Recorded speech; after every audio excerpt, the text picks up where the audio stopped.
Hey everybody, Dennis Takama here, and today I want to talk to you about cash flow. Now, if you're in a business where you're doing a high number of transactions and you know you're profitable because you've checked your pricing, you know you're profitable because if you checked your expense ratio compared to your income ratio, you know that your expense percentage is on point and your net profit is on point, but yet there's no money in the bank account. Well, I'm going to tell you right now, you probably have a cash flow problem. Now, people say cash is king, and it's not really true. Profitable cash is king. I might own real estate, but if that real estate gives me a negative return every single month, then I'm not living the cash is king scenario. It has to be profitable cash that's king. A non-profitable cash flow means I'm making money every single month, but by the end of the year, I feel like I've got nothing because my account keeps depleting. That's negative cash flow. So you got to look at first of all, to fix your cash flow problems, a couple things you need to look at. Number one, what are my current AP/AR terms? What are my current accounts payable versus accounts receivable terms? How do I have this set up? Am I just doing my accounts receivable and accounts payable terms based upon what my vendors have told me I'm doing, what my clients have told me I'm doing, or have I set them up to ensure that I'm making money through each stage of the process? So like Walmart's got great AP/AR for all their clients that come in. Here's what I mean. You come in, you pay. You don't wait 30 days to pay Walmart. You pay them the day you buy the stuff, right?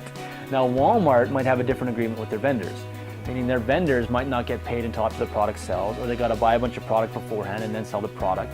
That's something you got to work out in your business, what kind of terms you're running for.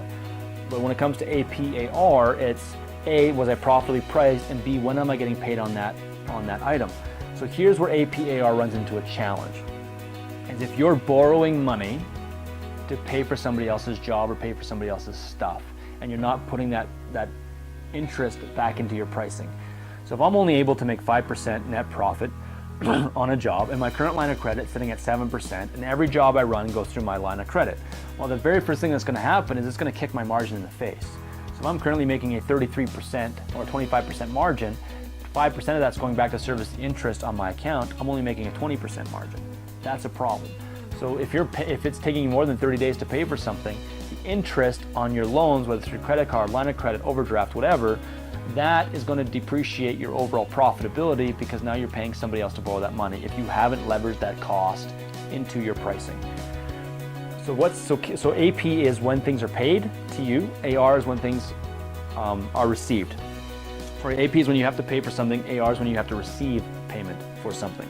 So if I'm currently buying 100 cups from my vendor at $1 a piece, $100, and I pick it up on March 1st, but they don't make me pay for it until, they say I don't have to pay for it until April 1st, that's my accounts payable. I bought it March 1st, I'm paying for it by April 1st. Well, let's say I'm buying this for a customer. So I buy 100 cups on March 1st, my payment is due April 1st, my client pays me May 1st. Well, now I've got a cash flow problem because this money that I'm generating here is not going to be enough to cover it's got to be enough to cover A, my expenses, and B, my cost of borrowing, and C, pay back my vendor all at the same time. So I got to take this money from here and go back in time and pay this guy here, but you can't go back in time. So you got to structure your cash flow to be able to pay for all of your expenses as you're going through before you get paid from them. So if you got to do that through a line of credit while you're waiting on something, then you got to factor in the interest into final payment for that job. So AP/AR, accounts payable. That's when I pay something. Accounts receivables, well, that's when I get paid for it. If I can buy it and sell it in real time, I don't have AP/AR. I'm just buying and selling it in real time. If I've got to buy a hot water tank for a job because I'm a plumbing company, and I got to buy that on March 1st, the job is on April 1st, but the client doesn't pay me until May 1st, but my vendor wants their money on April 1st, well, then I've got a cash gap of about 30 days. That's a problem.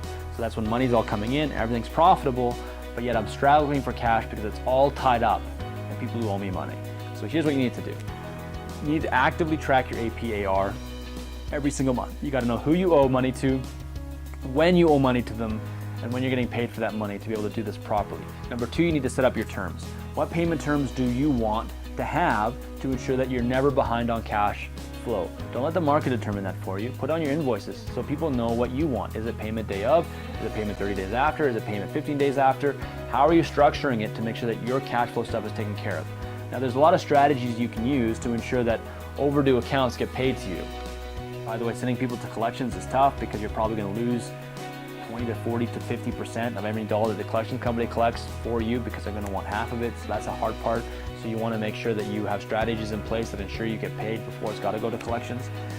But all this aside, all of our one-to-one clients that we work with, we actually walk them through an AP/AR strategy. We help them understand, when does accounts payables come in, when does accounts receivables come in, how do I make sure that I don't have loss of money in that cash gap, because that's going to control how you build, control how you thrive, control how you survive. But first of all, if you're not priced properly, cash flow doesn't matter, you're going to fail anyway. If you are priced properly, cash flow matters on how you're going to get paid to ensure that you don't go bankrupt. Until next time.